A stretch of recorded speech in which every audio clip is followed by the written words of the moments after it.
Collector SK લાંગા સામે અહીંયા એક મોટી કાર્યવાહી છે તે કરવામાં આવી રહી છે। અપ્રમાણસર મિલકતને લઈ એસીબીની જે તપાસ છે તે પણ તેજ બની ગઈ છે।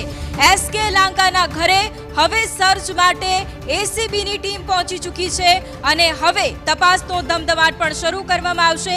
11 કરોડથી વધુની અપ્રમાણસર મિલકત મામલે ધરપકડ કરી છે, ત્યારે આરોપી પૂર્વ કલેક્ટર SK લાંગા એસીબીના 5 દિવસના રિમાન્ડ પર પણ છે। આરોપીનો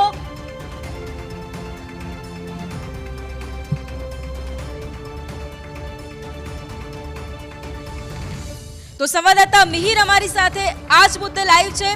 મિહિર, એક તરફ SK લાંગા સામે જે ગાડીઓ કસાયો છે, અત્યારે તપાસનો ધમધમાટ, એમના ઘરે પણ ટીમ પહોંચી ગઈ છે, શું અપડેટ અત્યારે હાલ મળી રહી છે આ મુદ્દે?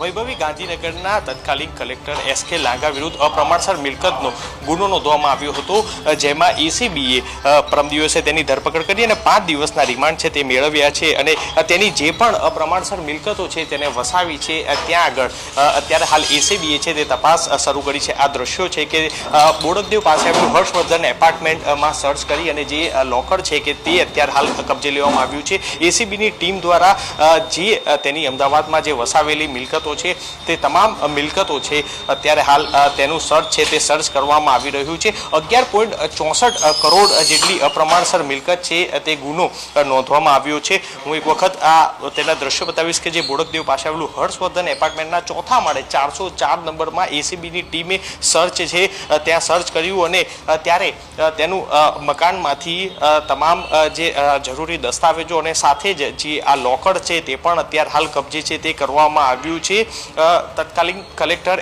SK લાંગા વિરુદ્ધ સત્તાનો દુરુપયોગ કરી અને તેનો ગાંધીનગરમાં ગુનો છે તે ગુનો નોંધવામાં આવ્યો હતો ને જેમાં તેની ધરપકડ કરી અને સાબરમતી જેલમાં તે સજા કાપી રહ્યા હતા। તે સમયે જ આ અપ્રમાણસર મિલકતનો ગુનો છે કે જે એપ્રિલ મહિનામાં એસીબી દ્વારા નોંધવામાં આવ્યો હતો ને ત્યારબાદ તેના પરમ દિવસે ટ્રાન્સિટ વોરંટથી તેની ધરપકડ છે તે કરવામાં આવી અને ત્યારબાદ ગઈકાલે તેને 14 દિવસના રિમાન્ડની માંગણી કરતા કોર્ટે 5 દિવસના રિમાન્ડ છે તે મંજૂર કરવામાં આવ્યા હતા અને અત્યારે હાલ રિમાન્ડના પહેલા દિવસે જ અમદાવાદમાં SK લાંગાની જે તમામ ગેરકાયદેસર જે તમામ મિલકતો છે કે જે અપ્રમાણસર મિલકત જે વસાવી છે ત્યાં આગળ સર્ચની કામગીરી છે તે શરૂ કરી દેવામાં આવી છે। ખૂબ મોટી સંખ્યામાં તેને અપ્રમાણસર મિલકત વસાવી છે। તમામ તેની જે મિલકતો છે ત્યાં અત્યારે એસીબીએ હાલ અલગ અલગ ટીમ બનાવી અને તપાસ જે છે તે શરૂ કરી છે। બિલકુલ, સાથે જ મિહિર એ પણ જાણવું છે કે હવે જે પ્રમાણે એસીબીએ ત્યાં તપાસનો દોર શરૂ કર્યો છે, લોકર પણ કબજે કર્યું છે, એટલે હજુ વધુ ખુલાસા થઈ શકે છે, પણ આ પહેલા જ્યારે તેમના રિમાન્ડ પણ મંજૂર કરવામાં આવ્યા એ પહેલા પણ SK લાંગા વિરુદ્ધ કયા પુરાવાઓ એકઠા થયા છે, શું ખુલાસાઓ આ પહેલા પણ તેમના વિરુદ્ધ થઈ ચૂક્યા છે?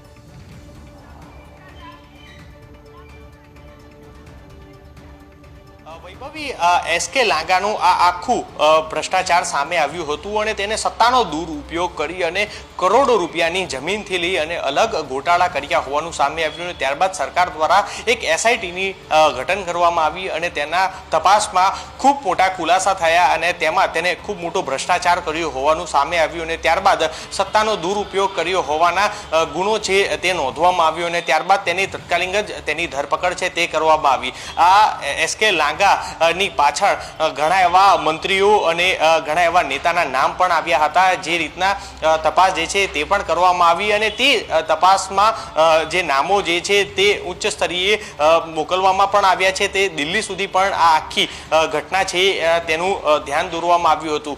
ત્યારબાદ આ સમગ્ર ટીમ દ્વારા જે SIT દ્વારા પણ અલગ અલગ તેની જે મિલકતો છે તે મિલકતો પણ ટાંચમાં લઈ અને તેનો રિપોર્ટ છે તે એસીબીને આપ્યો હતો અને ત્યારબાદ એસીબીએ 11.64 કરોડની જે અપ્રમાણસર મિલકતો છે તેને અલગ અલગ જગ્યાએ ગાંધીનગર, અમદાવાદ સહિતના અલગ અલગ શહેરોમાં તેને આ મિલકતો વસાવેલી છે। તે મિલકતો એસીબીએ તમામ સર્ચ છે તે કરી અને ત્યારબાદ અત્યારે હાલ રિમાન્ડ મળતાની સાથે તેને સાથે રાખી અને અલગ અલગ રીતના તપાસ જે છે તે તપાસ કરવામાં આવી રહી છે। જે ખાસ તેના લોકરમાંથી પણ મોટી સંખ્યામાં રોકડ રકમ છે અને સાથે સોના ચાંદીના દાગીના સહિતની વસ્તુઓ છે તે પણ મળી આવી છે। એટલે હજી પણ એસીબીની ટીમને એવી આશંકા છે કે જે આ એસકે લાંગા દ્વારા હજી પણ અપ્રમાણસર મિલકત અને રોકડ રૂપિયા છે તે મળી આવી શકે છે, એટલે હાલ તો એસીબી દ્વારા અલગ અલગ ટીમ બનાવી અને તેની પૂછતાછની સાથે જ તેની જ્યાં જ્યાં મિલકત તેણે વસાવેલી છે ત્યાં આગળ લઈ જઈ અને સર્ચ છે તે સર્ચની કામગીરી છે તે કરવા